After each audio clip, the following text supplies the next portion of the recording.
comedians sit around and discuss comedy, the name Groucho is mentioned with awe, respect, and great admiration. This means I'm going to die of that. You'll never have a nicer introduction to a funeral. His legendary leer. I want to hear what you say at the finish. His legendary leer is caustic wit. I'm sick of that word, legend. I've established him as one of our most outrageous humorists. He makes Don Rickles look like the Flying Nun. I don't think that wouldn't be an improvement.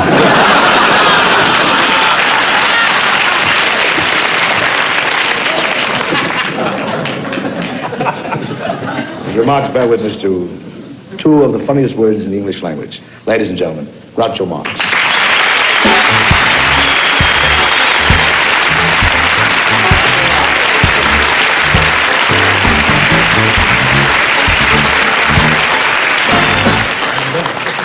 You're looking fine tonight. You're much taller than I thought you were.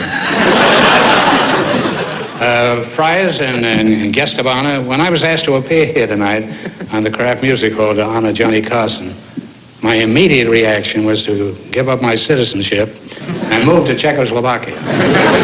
Gee, I thought they'd yell at that. Deadly silence came over Appomattox. Frankly, I cannot live in a country that will honor a man whose only claim to fame is that from the side he looks like Audrey Hepburn. I thought that it would be deathly silent. First guy you get fooled by a lousy speech. Don't worry, your time is coming. Actually, when you're commanded to appear at this kind of a turkey, you naturally feel privileged and honored, but in my case, it's ridiculous. I hardly know the man. He's a complete strangler. No, stranger. I'd have bet on that. He's a complete stranger and not even a close one at that. Sure, I've heard a few stories about Johnny Carson, but a man's private, sordid life is his own. Nevertheless, I have done some research on little Johnny. I went back to the scene of his childhood, Nebraska. Isn't that true? It's Nebraska? You keep shifting around the Middle West. I don't know where you're from.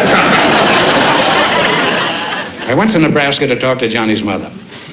I'm happy to report she remembers Johnny. She doesn't remember his father.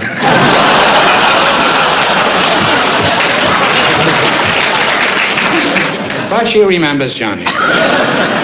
Then I called on his old high school teacher, and I asked her, what kind of a student was Johnny Carson? But she didn't remember Johnny. However, she did remember Johnny's father.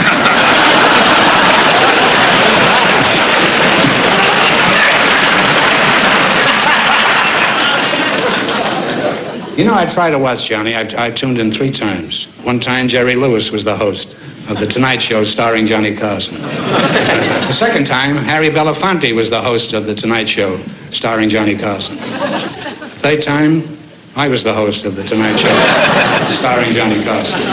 I've never known Johnny Carson to host The Tonight Show starring Johnny Carson. We're honoring a man who doesn't show up for work.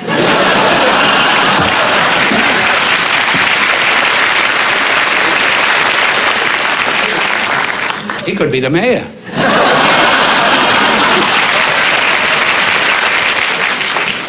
Let me give you an idea of the friendship Johnny Carson and I have for each other. I was on Johnny Carson's very first Tonight Show 6 years ago.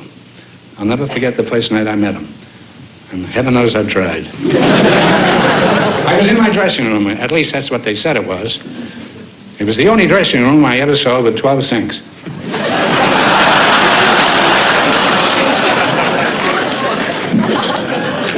He rushed in, dropped some change in the machine, bought a comb, a nail clipper, got a squirt of perfume, and left. The last time I saw him was about 40 minutes ago.